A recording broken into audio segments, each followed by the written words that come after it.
Hi, this is Jonathan Waterman. Hola, este es Rodney Mora. This is Pete Stroman, and you're listening to the GroveCast.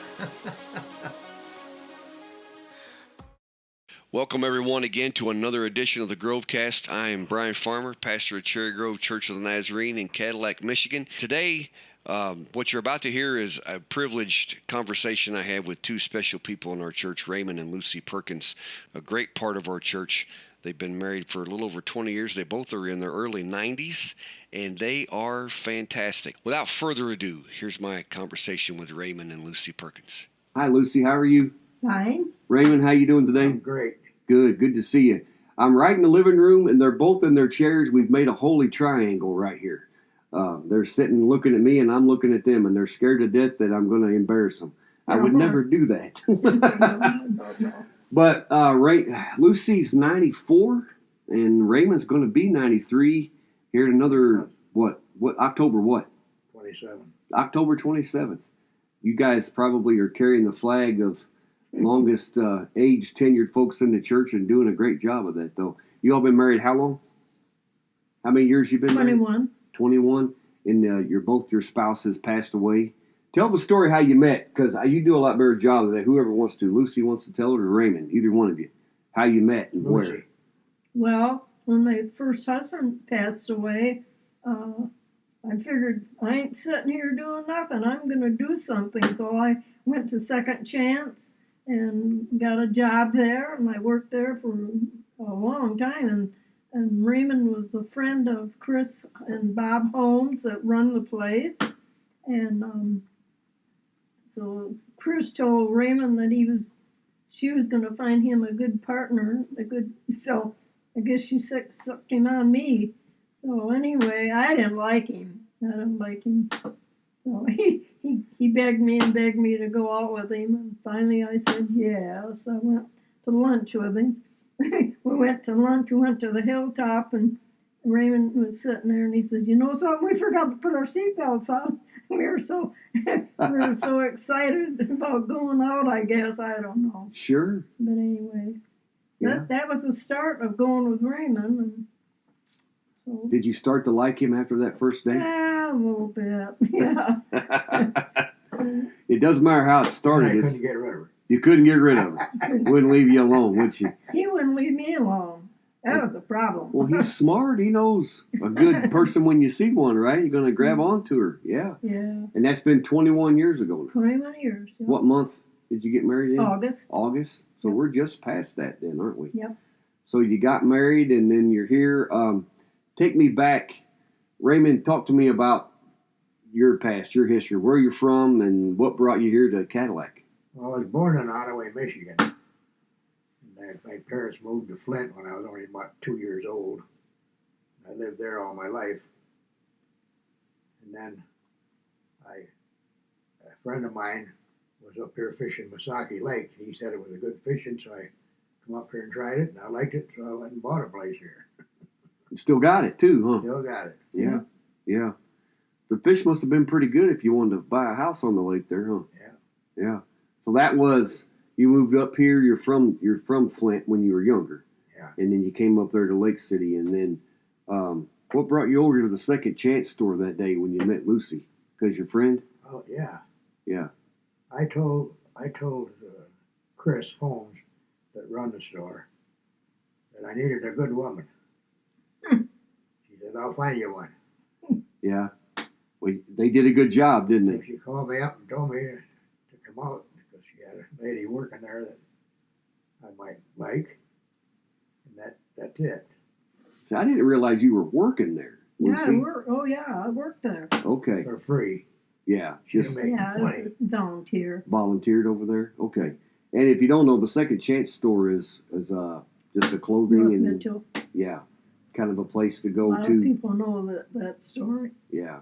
And we got married. We got married down at the White Pine Stables outdoors. We came in on a Brought us in on a horse horse and pulling carriage. Oh, I didn't know that.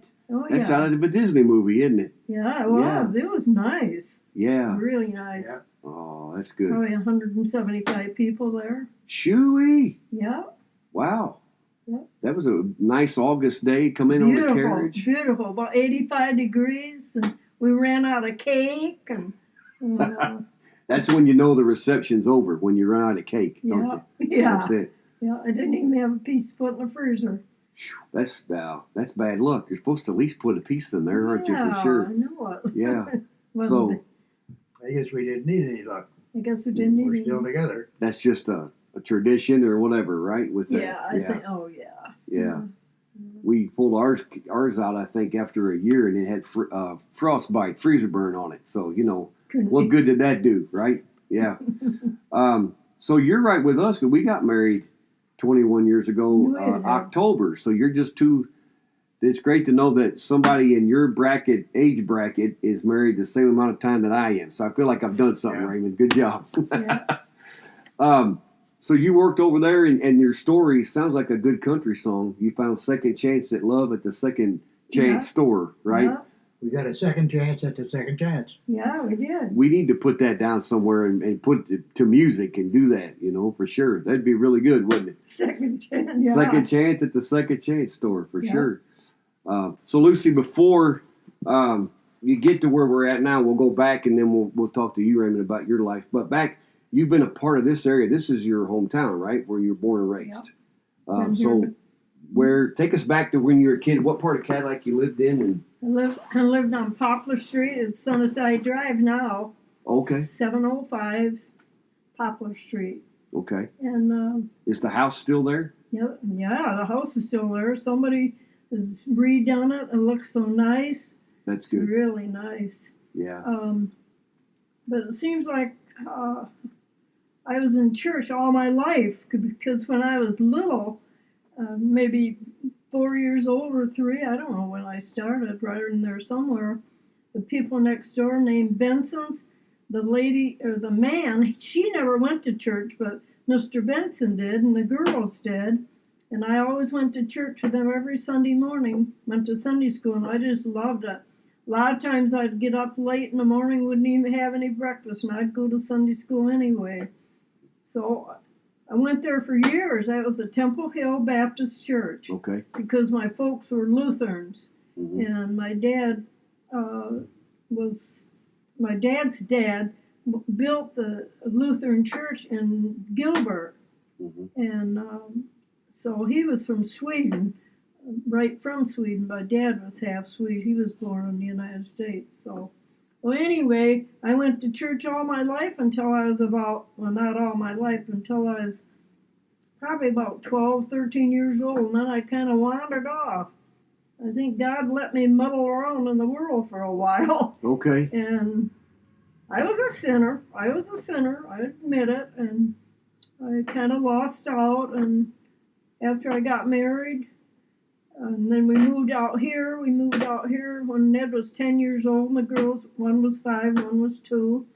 Then we got acquainted with Gary Pullen and Mamie, and Gary and Ned, they practically lived together. Mm-hmm. And so Ned finally got to go into church with him at Cherry Grove.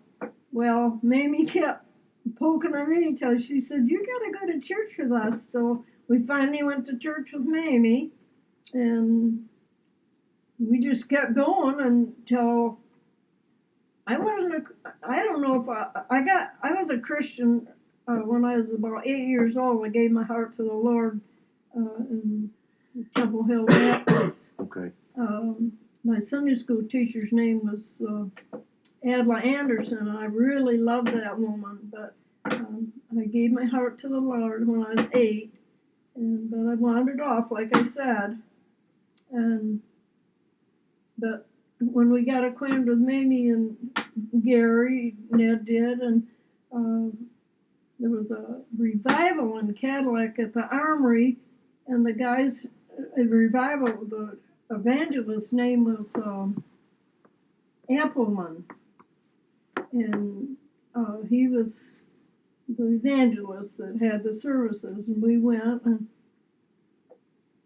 they had an altar call one night, and I was sitting there, and all of a sudden, I've told you this story before, I know that. You have, and I love it.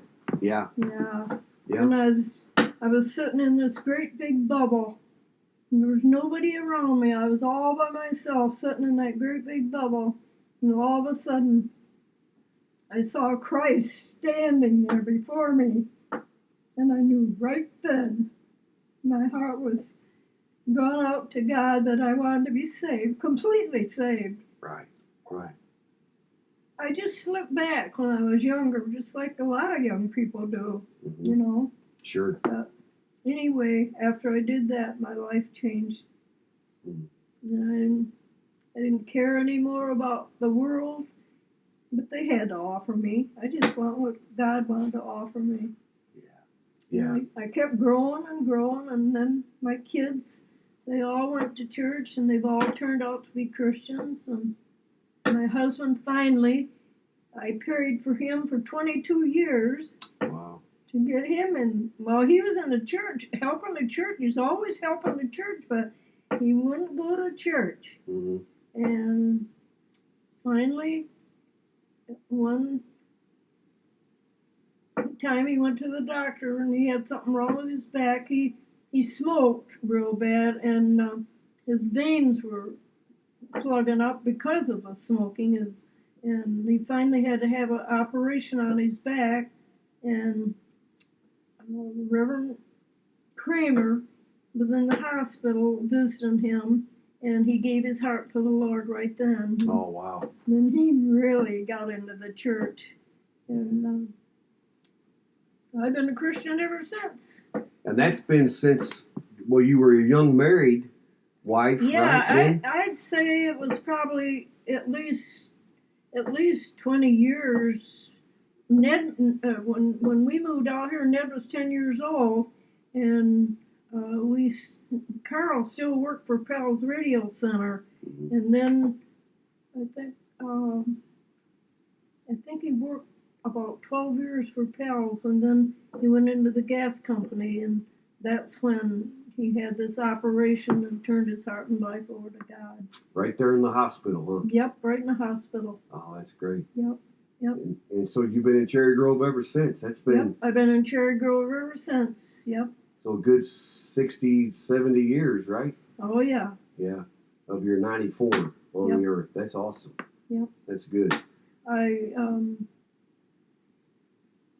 was in a missionary society. I was a treasurer in that, and I've taught Sunday school for a lot of years. Mm-hmm. And now I'm kind of stepped down, don't do much anymore. You're fine. I You do I great. pray for people all the time, Yeah. every day. Yeah. Yep. We know you do. We can feel that for sure. Yeah, I try to. I know you do. Bless your heart. Your heart's always been about others all the time, hasn't it? Sure has. I don't know. I try to help people by Yeah. praying. Sure. Sometimes I can't get out and visit them as much as I'd like. Well, prayer's not just in case something else doesn't work. Prayer's our lifeline. It's where we get our hope and peace from, doesn't Right. it, when we pray. Right. Absolutely. If we can't do anything else, we can pray, for sure. That's right. That's what I said too. Can't do anything else. You can always pray. Absolutely. God honors that. And I know He's answered a lot of prayers. Yes, ma'am. Yes, He ma'am. sure has. He sure has. Absolutely. Especially Raymond and I. Yes. There's never any doubt in my mind that God hears prayer because of you two right here. I know He does. So, Raymond, we look at you then for your background and your story back, let's say, down in Flint, right, as a 2 to 3 year old young man, and then were you in church as a young man, or when did you find the Lord? My parents didn't go to church much. They'd give me a nickel or a dime and send me off to church when I was big enough to walk. Okay. Then you'd go on to church from there then, huh? Yeah. Yeah. So tell me your story. Pick up from school age kid and growing through high school and your first marriage and kids and all that stuff. Walk us down the lane of your life. Well, I didn't go to church much at that time. And I met a lady, and married her, had kids, and here I am. Mm-hmm. My wife died, and I met Lucy after that, a while, not too long. You tell them what you did with your wife. All that hardship you had. I don't remember that. Well, you did dialysis for 5 years. Oh, yeah. My wife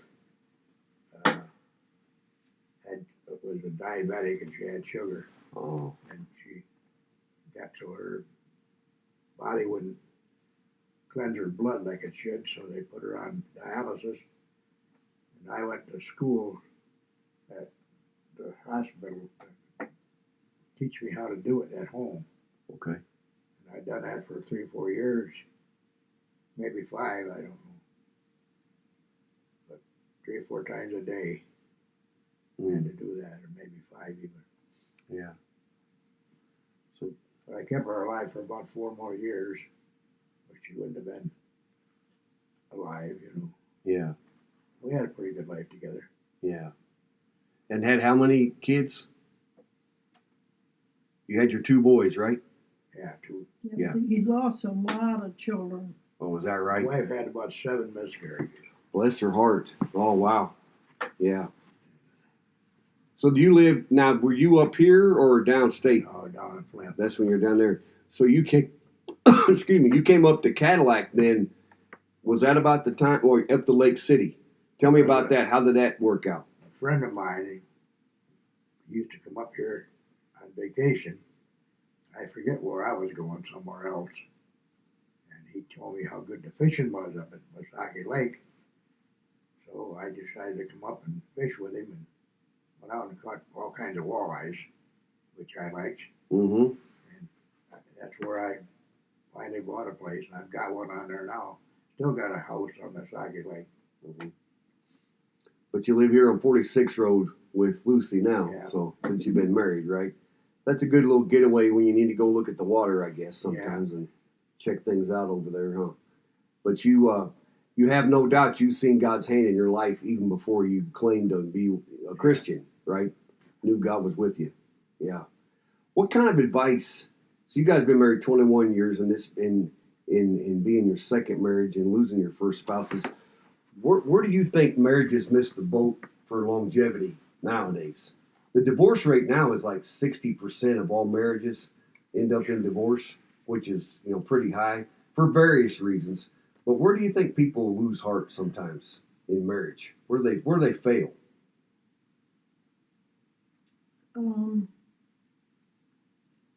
Something always stuck in my mind. My sister, Lee, who died when she was 98, she always told me, she says,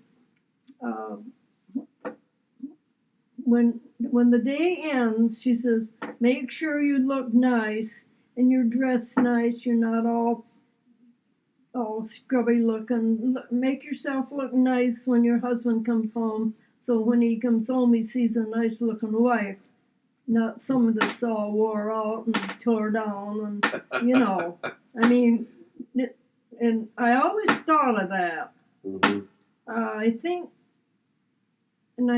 another thing we gotta have, both of us do, gotta have a lot of patience with one another. Mm-hmm. And because we lose our patience so easy and we spout out sometimes and we don't really mean it. Yeah. You have to be careful, and it takes a lot of prayer. No doubt about that. Takes a lot of prayer. Absolutely. And you gotta have, another thing you gotta have in a person is trust. If you don't have a trust in your husband, or your husband don't have a trust in you, then you're doomed. Without that, there's no foundation, is there? Nope. No. Patience, trust, and prayer. Absolutely. Absolutely.